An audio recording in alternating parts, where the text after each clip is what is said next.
Hello, internet. Oh, dang it! Why am I saying that? I'm not going to take this out.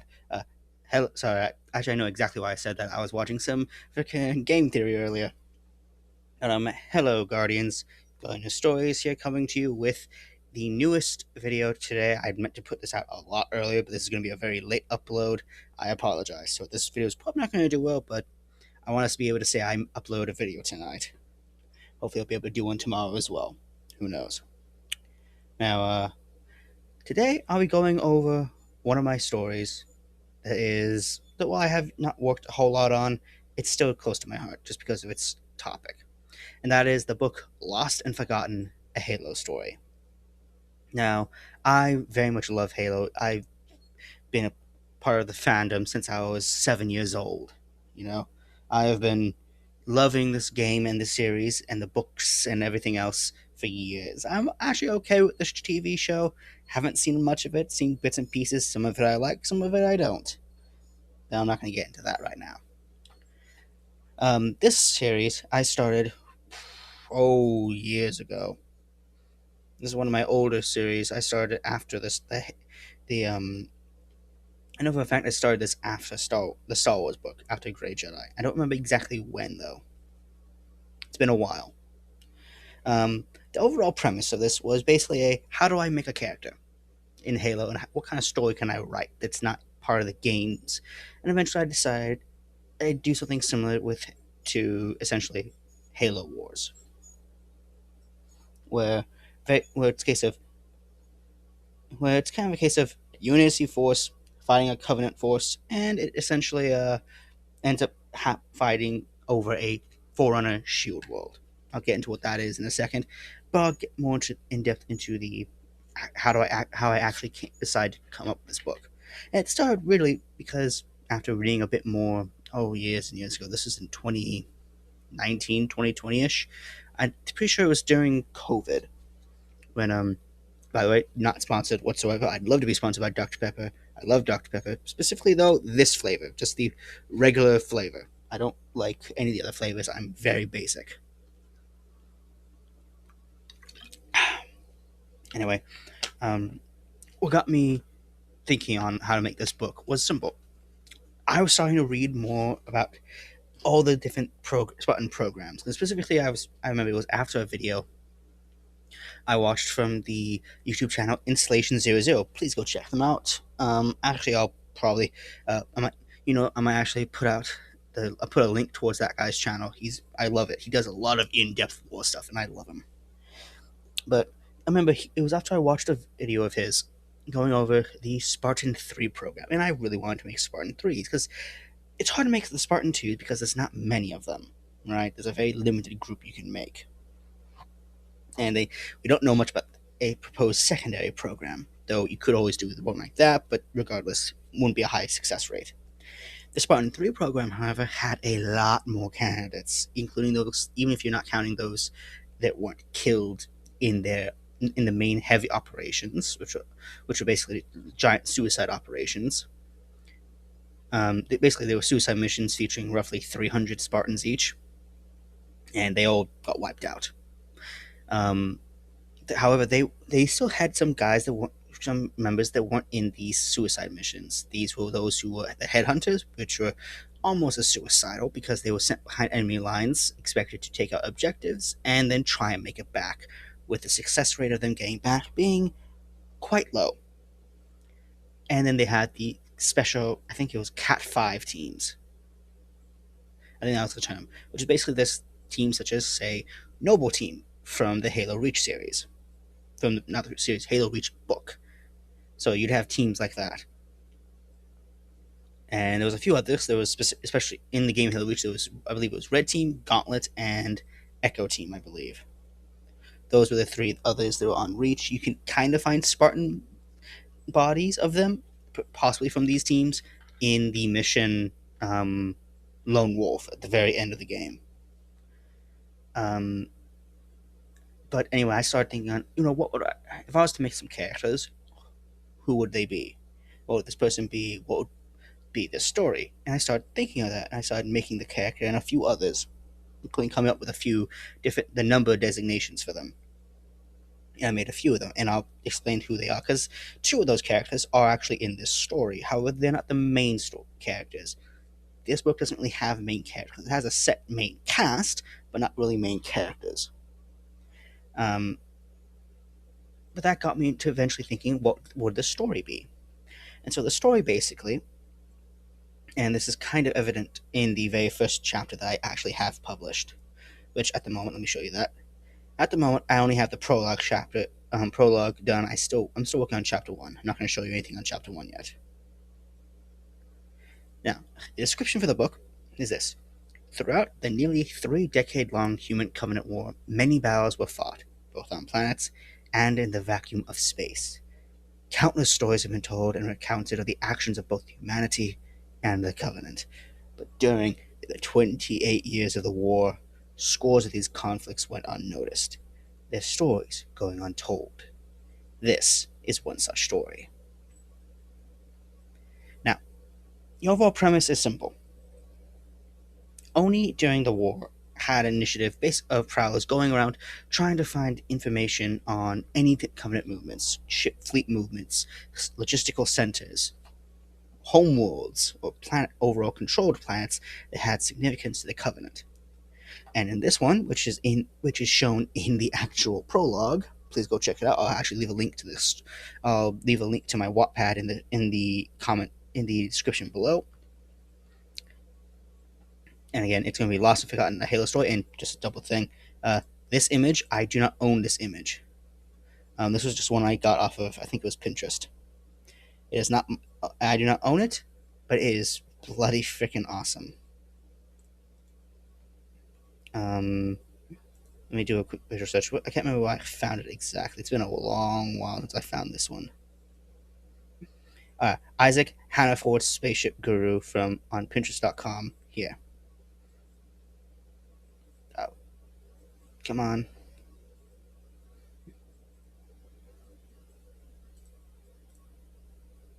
Nope. There we go. Let me load it up because I know you can see it. There we go. This is where I got it from originally.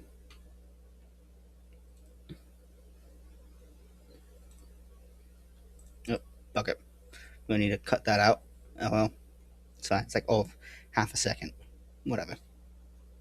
Anyway, as you can see, that was from my archive your own thing. So I guess that's a bit. No, I'll leave that in. Sneak peek for y'all. Anyway, regardless, is now with this one. The idea basically is in the book, a prowler captain, well, specifically a prowler commander.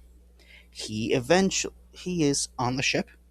He's on his prowler. Again, I'm not going to give super details.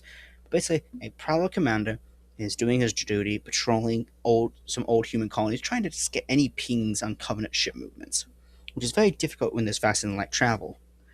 But he manages to find one. Specifically, ironically enough, it's another Covenant stealth ship, a stealth corvette, which we do get references to in the very first Halo book, which is Halo: The Fall of Reach. So it is in fact a thing. I looked it up on Halopedia that, generally speaking, human prowlers were usually a bit better at hiding and detecting Covenant ships than Covenant ships were at hiding and detecting human prowlers. So, the reason his ship didn't get caught is for that reason. And eventually, he basically stalks the Covenant ship and basically trails it for a while, all the way to all the way to a Forerunner shield wall, because that's what the stealth ship was going for. Now, the stealth ship's kind of aware that something's following it, but it kind of assumes, because this is the thing about the Covenant, it assumes it's another Covenant ship that's hiding. Because the Covenant were always, a bit more, just like humans, were very, they did a lot of infighting, especially between the different orders and different ministries and political groups and governmental bodies in the Covenant, and also in the military hierarchy. It's a common thing for infighting to happen. This actually happens in the comics and the books and expanded material for Halo during the Fall of Reach, and specifically during the first Halo game, or in the book Halo: The Flood. Basically, Thelvadam, aka the Arbiter, is having one of the reasons Chief and the survivors in Pillar of Autumn managed to survive and do as well as they do on the Halo ring is because Thel, who is the supreme commander of the fleet of particular justice, and is the lead saying Healy or elite commander, is having to constantly clash with the main religious leader on the fleet, which is a Sanshiyun prophet, aka one of the prophets, and is, I believe he was the minister or vice minister of something. I can't remember exactly what it was, but he was very annoying to deal with and kept countermanding, and just basically anything Thel would have ordered done, would order someone to do. This prophet would basically belay that. I want you to do something else, or basically say, hey, instead of doing that, do this first. Which just threw the Covenant command structure into disarray because you have two commanders with, well, technically Thel has more command, direct command. The Prophet has religious command, so it's sort of a power versus hard power, which ultimately didn't work very well. And that conflict is what allows humanity to do as well as they do, but also that incompetence is what led to the flood breaking out. But that's but anyway, that's I went a bit off on a tangent. My apologies, but that kind of explains that's the reason why the Prowler didn't really notice or care, and didn't try and kill the human Prowler when it noticed the subspace radiation anytime it would enter the system behind it, because it thought it was another Covenant ship just tracking it, and it didn't want to fight, so it just kept on moving on. Now, this does mean the Covenant are going to be somewhat ready for them at the Shield World eventually later in the book, but that's okay. Now, humanity finds this Prowler commander finds the Shield World, does some investigating a little bit from orbit, and then runs back to the newest human-controlled space, sends words back to Oni, and continues its reconnaissance. And that's where we're at in the book currently. Basically, and long story short, Oni is putting together a fleet to go find out why the Covenant are interested in this planet, because they know the Covenant want this planet. They know that they've landed some stuff there and are researching it. Oni wants to find out why, but the Covenant presence has been growing, so they know this isn't going to be an easy fight. And so the point being here is there's some obviously xenoarchaeological stuff there from the Forerunners. Humans don't know what the Forerunners are yet, but they know it's more advanced than the Covenant tech. So the Covenant are looking at tech that's better than their own, which is already better than humanity's for the most part, except for like five specific areas. Humanity does not want the Covenant getting better weapons, armor, ships, and all that, because they're already kicking humanity's ass in the war. And if humanity can upgrade their own tech, great, now they might stand a chance. And so basically, it's a smash and grab operation.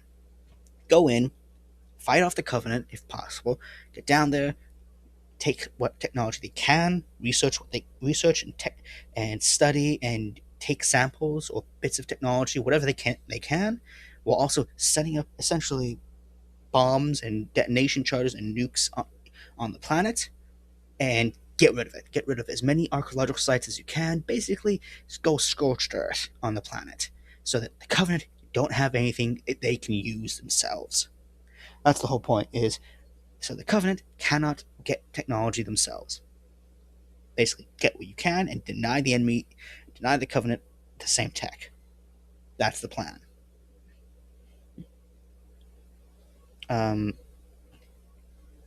Let's see, do I want to go any further than that? Uh, you know what? Might give a bit of a spoiler here. That's the current plan, and right now they're still building it up. And I'll give you a little bit of spoilers for this next chapter and the next couple. The humans are going to get a decent amount of stuff. They're going to get a small fleet. They're going to put together a decent sized fleet to go in there. And on this fleet, there's going to be a good number of hell jumpers, or not really hell jumpers, but yeah, hell jumpers, essentially ODSTs, but also a few Spartans, specifically two specific Spartans. Now, there's actually going to be several. I believe I decided there would be about 7 Spartans, specifically Spartan 3s, going in. Let's see. One second. Let me look at it. Find my thing for it.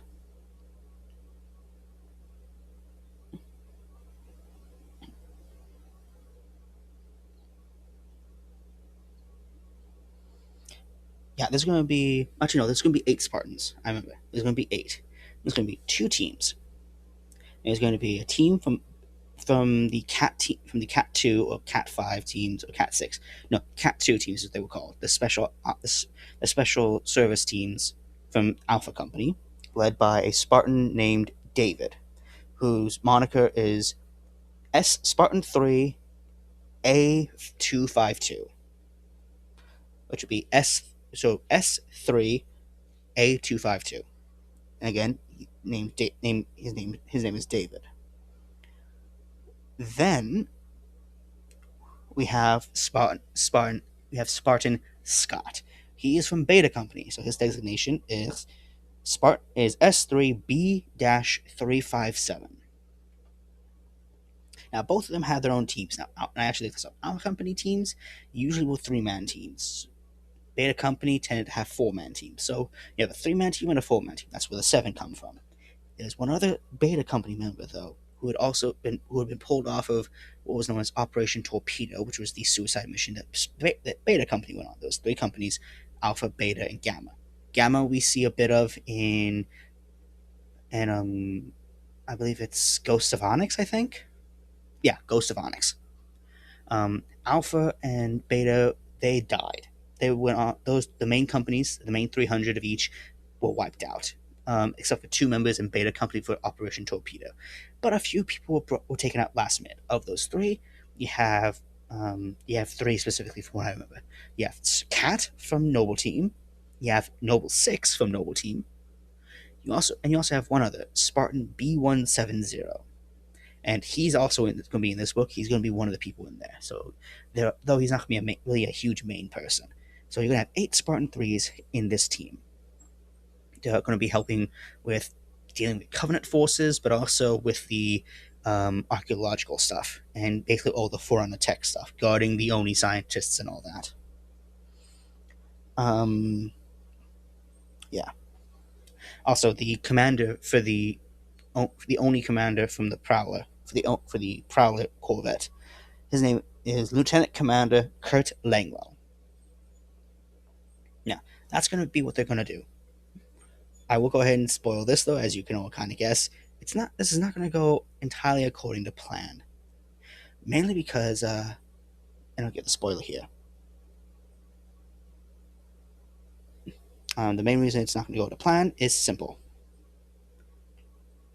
This is a Forerunner shield wall. So once things start really kicking into gear and into motion, the Forerunner Superintendent AI, the Forerunner Monitor AI, which I have yet to come up with a name with, but I will be coming up with a name with soon.